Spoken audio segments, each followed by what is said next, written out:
ये कहानी है ईशा और निशा की। वो दोनों जुड़वा बहनें हैं। निशा काली पैदा हुई थी और ईशा गोरी। इसीलिए बचपन से सभी रिश्तेदार निशा को चिढ़ाते थे। क्या रे निशा, तेरी शादी कैसे होगी है? इतनी काली जो है तू। हाँ हाँ, देखना लड़का तुझे देखने आएगा और ईशा को ब्याह के ले जाएगा। ये सब सुनकर निशा को बुरा लगता था, लेकिन ईशा हमेशा उसके साथ खड़ी होती थी। क्यों नहीं होगी निशा की शादी? देख लेना, पहले निशा की शादी होगी और फिर मेरी। अच्छा, तब तो तू जिंदगी भर कुंवारी रह जाएगी। ठीक है, देख लेंगे। इसी तरह एक दूसरे का साथ देते हुए दोनों बहनें बड़ी हो गई। उनके माता पिता ने लड़का देखना शुरू कर दिया। ईशा बेटी, पहले तेरी शादी करवा देते हैं, उसके बाद निशा की शादी होगी। हाँ माँ, यही ठीक है। पता नहीं मेरी शादी होगी भी या नहीं, पहले ईशा की शादी करवा दीजिए। नहीं, जब तक तेरी शादी नहीं होगी मैं शादी नहीं करूंगी। बचपना मत कर ईशा, तू सुंदर है, गोरी है, तेरी शादी झट से हो जाएगी। लेकिन मेरी बात अलग है। पता नहीं लड़के मुझे पसंद करेंगे भी या नहीं।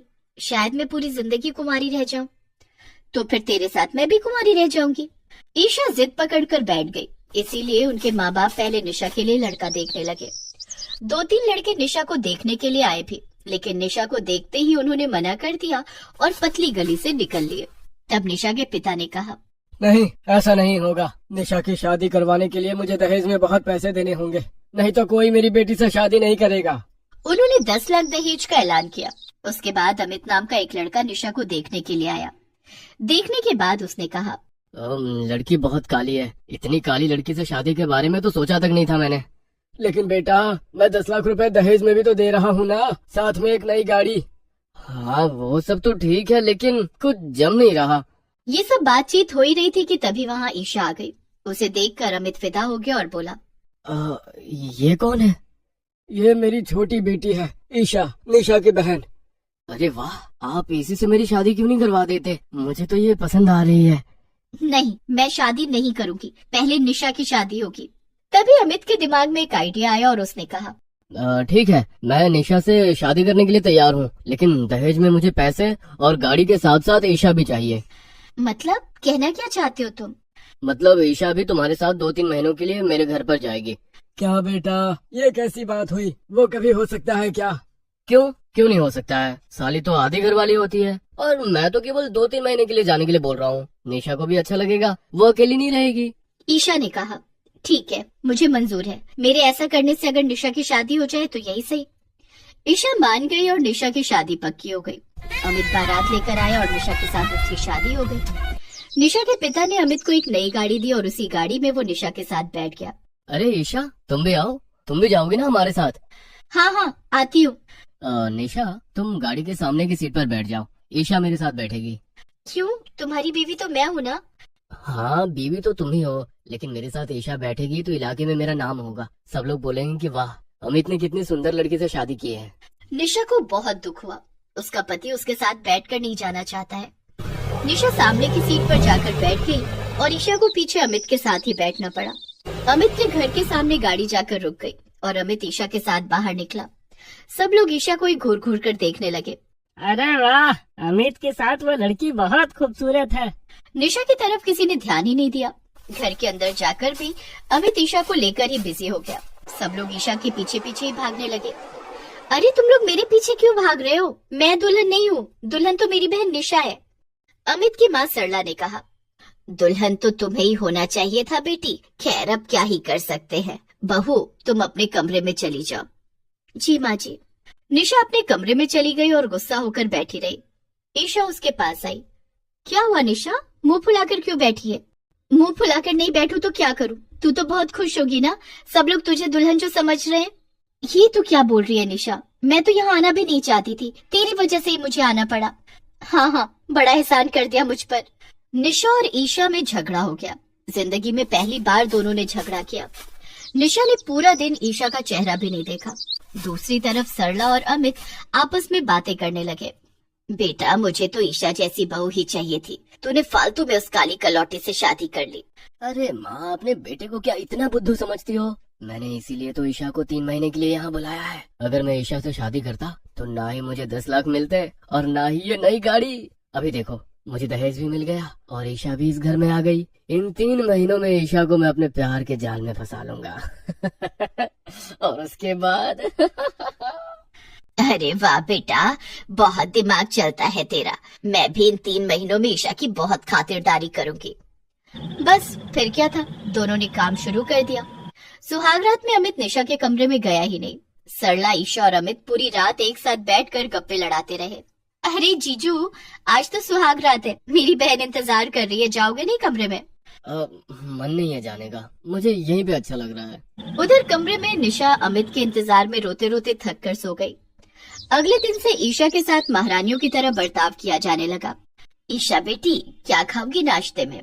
मुझे तो आलू के पराठे पसंद हैं। तो फिर आज आलू के पराठे ही बनेंगे। बहू, आलू के पराठे बना कर लाओ। लेकिन माँ जी, मुझे तो पोहे खाने हैं। कभी और खा लेना पोहे, आलू के पराठे बना कर लाओ, ईशा को खाना है। निशा गुस्से में रसोई में चली गई। पता नहीं ये ईशा यहाँ क्यों आई है। लग रहा है कि वो इस घर की बहू है और मैं इस घर की नौकरानी। दोनों बहनों में फासला बढ़ता गया। ईशा की बहुत खातिरदारी होने लगी। रिश्तेदार भी घर आकर ईशा को देखकर उसी से बातें करके लौटने लगे। निशा तो बस खाना बनाने और घर साफ करने के लिए घर में आई थी। अमित भी निशा के साथ कमरे में नहीं सोता था, वो बाहर सोफे पर सो जाता था। एक दिन निशा ने ईशा से कहा, सुन ईशा, अब तो लौट जा, मुझे अब अच्छा नहीं लग रहा है। लेकिन तब तक सरला और अमित की खातिरदारी से ईशा भी पिघल चुकी थी। उसने कहा, क्यों जलन हो रही है मुझसे? मैं क्या करूं? तेरी वजह से ही आई हूँ इस घर में। अब 3 महीने में यहीं पर रहूंगी। लेकिन मैं नहीं चाहती कि तू यहाँ रहे। तेरे चाहने न चाहने से कुछ नहीं होता है निशा, तू इस घर की बहू नहीं, नौकरानी है। और इसी बात ने निशा को अंदर से तोड़ दिया। ईशा ने सोचा था कि सरला और अमित सच में इतने अच्छे हैं, सच में वो दोनों अपने घर की बहू का इतना ख्याल रखते हैं। उस दिन से निशा और ईशा में बातचीत बंद हो गई। लेकिन उसी रात को ईशा पानी पीने के लिए जब उठी तब उसने देखा अमित और सरला सोफे पर बैठकर कुछ बातें कर रहे हैं। बेटा, 3 महीने होने को हैं, अब तो शादी कर ले ईशा से। हाँ माँ, हमारा प्लान काम कर रहा है। ईशा पिघल रही है, बस कुछ दिन और। ईशा ने सब कुछ सुन लिया और उसे प्लान के बारे में सब कुछ पता चल गया। वो चुपके चुपके निशा के कमरे में गई और माफी मांगने लगी। निशा ने ईशा पर यकीन नहीं किया और उसके साथ बात करने से इनकार कर दिया। निशा मुझे माफ कर दे, इन दरिंदों को पहचानने में मुझसे गलती हो गई। मुझे तुझसे बात नहीं करनी, तू गोरी है इसीलिए खुद को महान समझती है ना। लेकिन ईशा ऐसे हार नहीं मान सकती थी। अगले दिन सुबह सुबह बाजार से वो बाल झड़ने वाला तेल ले आई और सबके सामने उसने अपने सिर पर तेल रगड़ लिया और 1 मिनट के अंदर उसके सर से सारे बाल गिर गए। ईशा गंजी हो गई। ईशा, ये क्या किया तुमने? क्यों? देखो ना मेरी तरफ। अब पसंद नहीं आ रही हूँ मैं? अब शादी करनी है ना मुझसे? नहीं, मुझे किसी गंजी लड़की से शादी नहीं करनी। यही हो तुम अंदर से, दरिंदे और लड़कियों को बाहर की सुंदरता से मापते हो। तुम और तुम्हारी माँ घटिया इंसान हो। मुझे नहीं रहना इस घर पर, मुझे भी नहीं रहना। चल बहन, हम शादी नहीं करेंगे, हम दोनों एक साथ रहेंगे। और हाँ, 10 लाख रुपए और नई गाड़ी सूद समेत वापस कर देना। ये बोलकर दोनों बहनें चली गईं। अमित को झटका लगा, उसे सब कुछ सूद समेत वापस करना पड़ा। ईशा और निशा ने फिर कभी शादी नहीं की। वो दोनों मायके में ही खुशी खुशी रहने लगी। संजना और सौरभ की शादी को 2 साल हो गए थे। संजना बहू, इससे पहले कि मैं इस दुनिया को अलविदा कह दूं, मेरी गोद में एक पोता या पोती दे दे। उनके साथ खेलूंगी तो शायद मैं कुछ दिन ज्यादा जी लूं। ये आप कैसी बातें कर रही हैं माँ जी? आप हमें छोड़कर कहीं नहीं जाएंगी। रात में संजना ने ये बात सौरभ को बताई। तो दे दो ना माँ को पोता या पोती। लेकिन सौरभ, आप तो जानते ही हैं कि मेरा नौकरी करना कितना जरूरी है। सिर्फ आपकी कमाई से घर कैसे चलेगा? देवर जी की पढ़ाई भी अभी पूरी नहीं हुई है। उनकी पढ़ाई का खर्चा, घर के खर्चे, ये सब आप अकेले कैसे कर पाएंगे? तुम्हें मेरी और इस घर की कितनी फिक्र है? गौरव की पढ़ाई इस साल पूरी हो जाएगी, उसकी नौकरी लगते ही हम बेबी प्लान कर लेंगे। मैं माँ को समझा दूंगा। सौरभ दूसरे दिन योगमती को समझा देता है। माँ, गौरव की नौकरी लग जाने दो। जब वो घर के खर्चों में मेरा हाथ बटाने लगेगा तब संजना तुम्हें पोते पोती का सुख जरूर देगी। ठीक है बेटा। साल खत्म होते होते संजना के देवर गौरव की पढ़ाई पूरी हो गई और उसे जॉब भी मिल गई। कुछ दिनों बाद गौरव एक लड़की को लेकर घर आता है। गौरव बेटा, ये लड़की कौन है? माँ, ये निकिता है। हम दोनों कॉलेज में ना एक साथ पढ़ते थे, अब जॉब भी एक साथ करते हैं। अब हम दोनों एक दूसरे से ना बहुत प्यार करते हैं और शादी करना चाहते हैं। माँ, लेकिन बेटा, पहले हमें निकिता के घर वालों से बात करनी होगी। माँ वो लोग पहले से ही इस रिश्ते के लिए तैयार है माँ। वो शादी की बात करने कल हमारे घर ही आ रहे हैं। ये तो बहुत अच्छी बात है देवर जी, आपने मेरे लिए देवरानी ढूंढकर मेरी सारी मुश्किलें खत्म कर दी। हम जल्दी से आप दोनों की शादी करा देंगे। दूसरे दिन निकिता के माता पिता घर आते हैं और दोनों की शादी पक्की हो जाती है। कुछ दिन के बाद गौरव और निकिता की भी शादी हो जाती है। एक रात सभी खाना खाने के लिए एक साथ बैठे थे, तभी संजना को चक्कर आ गया और वो बेहोश होकर जमीन पर गिर पड़ी। संजना संजना क्या हुआ तुम्हें? सौरभ बेटा, तू जल्दी से डॉक्टर को बुला ला। उधर निकिता भी उल्टियां करने लगी। न जाने निकिता को क्या हो गया, वो भी उल्टियाँ कर रही है। हे भगवान, मेरी दोनों बहुओं को किसकी नजर लग गई। तभी डॉक्टर आता है और दोनों का चेकअप करता है। घबराइए मत माँ जी, अब आप खुश हो जाइए, आप दादी बनने वाली है। आपकी दोनों बहुएं गर्भवती हैं। क्या? भगवान ने मेरी सुन ली। अब मैं एक साथ दो दो पोते पोतियों के साथ खेलूंगी। समय बीतता जाता है। 9 महीने बाद संजना और निकिता दोनों एक एक बेटी को जन्म देती हैं। कुछ दिनों तक दोनों मैटरनिटी लीव पर रहती हैं, लेकिन लीव खत्म हो जाने के बाद गौरव, मेरी छुट्टियां खत्म हो गई हैं, कल से मुझे ऑफिस ज्वाइन करना होगा। लेकिन तुम ऑफिस चली जाओगी तो हमारी मिट्टी का ख्याल कौन रखेगा? मिट्टी के लिए हम कोई आया रख लेंगे। नहीं निकिता, मैं मेरी बच्ची आया के हवाले नहीं छोड़ सकता। लेकिन तुम तो जानते हो ना कि ऑफिस में मेरा प्रोफाइल कितना हाई है, मुझे प्रमोशन भी मिलने वाला है, मैं ये सब कैसे छोड़ दूं? गौरव और निकिता की बात संजना सुन लेती है। रात को खाने के टेबल पर संजना कहती है, माँ जी, मेरी मैटरनिटी लीव खत्म हो रही है, कल से मुझे ऑफिस ज्वाइन करना है, लेकिन मैंने कुछ फैसला किया है। तूने क्या फैसला किया संजना बहू? यही कि मैं जॉब छोड़ दूंगी। निकिता भी कल से ऑफिस जाएगी तो दोनों बच्चियों को कौन संभालेगा? मैं घर पर रहकर दोनों बच्चियों को संभालूंगी। लेकिन संजना, ऑफिस में तुम काफी हाई पोस्ट पर थी। जॉब करना, अपनी पहचान बनाना तुम्हारा पैशन है। सौरभ, मेरे लिए दोनों बच्चियों से जरूरी कुछ भी नहीं। इस वक्त बच्चों को पेरेंट्स की परवरिश मिलना बहुत जरूरी है। अगर उन्हें ये सब अभी नहीं मिला तो उनका भविष्य खराब हो सकता है। संजना बहू, तू कितनी समझदार है। तूने पिंकी के साथ साथ अपने देवर की बेटी मिट्टी को भी अपना माना। इसमें अपना क्या मानना माँ जी, मिट्टी मेरी ही तो बेटी है, मैंने कभी उसे पिंकी से अलग समझा ही नहीं। थैंक यू भाभी, आपने मेरी सारी मुश्किलें हल कर दी। दूसरे दिन से निकिता ऑफिस जाने लगती है और संजना घर पर रहकर घर के काम करती और दोनों बच्चियों की देखभाल करती। यहाँ तक कि वो अपनी देवरानी की बेटी मिट्टी को अपनी बेटी पिंकी से ज्यादा प्यार करती। एक दिन संजना की बेटी पिंकी रो रही थी, तभी योगमती उसके कमरे में जाती है। अरे संजना, पिंकी कब से रो रही है? इसने सूसू कर दिया है। तूने इसका डायपर नहीं बदला और अभी तक इसे दूध भी नहीं पिलाया। माँ जी, मैं मिट्टी को नहला रही थी। योगमती ने देखा कि संजना अपनी देवरानी की बेटी मिट्टी को अपना दूध पिला रही थी। संजना, तू मिट्टी को अपना दूध पिला रही है तो पिंकी को क्या पिलाएगी? माँ जी, मैं पिंकी को ऊपर का दूध पिला दूंगी।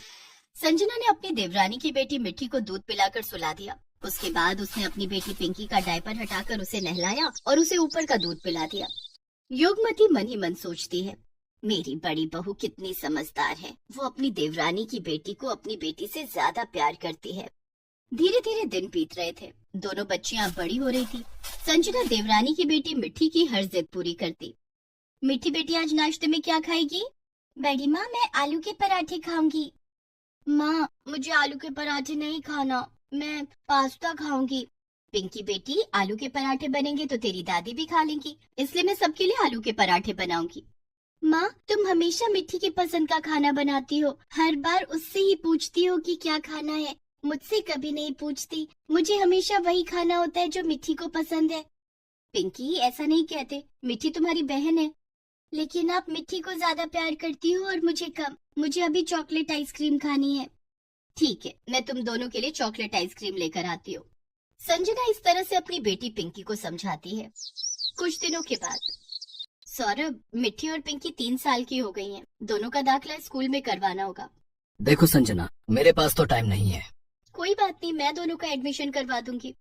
दूसरे दिन संजना पिंकी और मिट्टी को लेकर स्कूल जाती है और दोनों का एडमिशन एक ही स्कूल में करवा देती है। दोनों बच्चियों का एडमिशन एक ही स्कूल में हो जाता है। अब संजना रोज सुबह उठकर दोनों को तैयार करती और स्कूल भेजती। ये क्या माँ, तुमने मुझे नाश्ता तो दिया ही नहीं, मिट्टी को तो दे दिया। तुझे भी दूंगी पिंकी बेटी, 2 मिनट रुक जा। संजना पिंकी को नाश्ता देती है। पिंकी खुद से जैसे तैसे नाश्ता करती है, लेकिन मिट्टी को संजना अपने हाथों से खिलाती है। ये देखकर पिंकी को बहुत बुरा लगता है। स्कूल से आने के बाद संजना दोनों बच्चियों को पढ़ाने बैठ जाती। वो मिट्टी का होमवर्क पहले करवाती और पिंकी का बाद में। धीरे धीरे दोनों बच्चियां कक्षा 1 में पहुंच गई। इधर एक दिन संजना की तबीयत बहुत खराब हो जाती है। उस दिन निकिता छुट्टी लेकर घर पर ही रहती है। तभी उसकी सहेली उससे मिलने आती है। हाय निकिता, ये तेरी बेटी है क्या? हाँ, बड़ी प्यारी है, लेकिन लगता है तू इसकी देखभाल ठीक से नहीं करती। लेकिन तू ऐसा क्यों कह रही है? तेरी बेटी कितनी पतली और कमजोर है। तेरी बेटी जितना बड़ा मेरा बेटा है, वो तो काफी तंदुरुस्त है। मैं उसे बहुत अच्छे से खिलाती पिलाती हूँ। तेरी बेटी पढ़ने में भी कमजोर है। मेरा बेटा भी तो उसी स्कूल में पढ़ता है जहाँ तेरी बेटी पढ़ती है। वो तो मुझे सब बताता है मिट्टी के बारे में। वहीं तेरी जेठानी की बेटी पिंकी काफी तंदुरुस्त है और पढ़ने में भी तेज है। बस फिर क्या था। निकिता को गुस्सा आ गया। आरती के जाने के बाद उसने संजना को खूब खरी खोटी सुना दी। दीदी, आपने तो कहा था कि आप दोनों बच्चियों की जिम्मेदारी उठा लेंगी। ये जिम्मेदारी उठाई आपने। आपने मेरी बेटी को तो ना ठीक से खिलाया पिलाया और ना ही उस पर ध्यान दिया। आपकी वजह से मेरी बेटी पढ़ने में भी कमजोर है। अगर आपसे नहीं हो पा रहा था तो आपने कहा ही क्यों था कि आप दोनों बच्चियों की देखभाल कर लेंगी। ये तो क्या कह रही है निकिता। संजना ने हमेशा मिट्टी को पिंकी से ज्यादा प्यार दिया है। दोनों बच्चियों को पालने के लिए अपनी नौकरी छोड़ दी। आप रहने दीजिए माँ जी, मुझे सब पता चल गया है। तभी मिट्टी निकिता के पास आती है और जोर से चिल्लाकर कहती है, मम्मी, ये तुमने कैसा नाश्ता दिया है? ना तुमने ब्रेड टोस्ट किया है, ना उसमें जैम लगाया है। लेकिन मिट्टी बेटा, मैंने इसमें बटर तो लगाया है ना। तुम्हें इतना भी नहीं पता कि मैं बटर नहीं खाती, मैं ब्रेड के साथ जैम खाती हूँ। बड़ी मम्मी मुझे ब्रेड टोस्ट करके उस पर जैम लगा कर देती है। और दूध भी तुमने सादा दे दिया है। मैं चॉकलेट दूध पीती हूँ। तुम मुझे कुछ भी खिलाने से पहले बड़ी माँ से पूछ लिया करो। और आज तुम्हारी वजह से हम दोनों स्कूल नहीं जा सके। तुमने हमें समय पर तैयार भी नहीं किया। मिट्टी की बातें सुनकर निकिता की आंखें खुल जाती हैं। संजना दीदी, मुझे माफ कर दीजिए। आरती की बातों में आकर मैंने आपको भला बुरा कह दिया। मुझे पता चल गया है कि मिट्टी की असली माँ आप ही हैं। निकिता की गलतफहमी दूर हो जाती है और संजना दोनों बेटियों की जिम्मेदारी बखूबी निभाने लगती है। वीडियो अच्छी लगी हो तो वीडियो को लाइक कर लीजिए एंड चैनल पर नए हो तो चैनल को सब्सक्राइब कर लीजिए।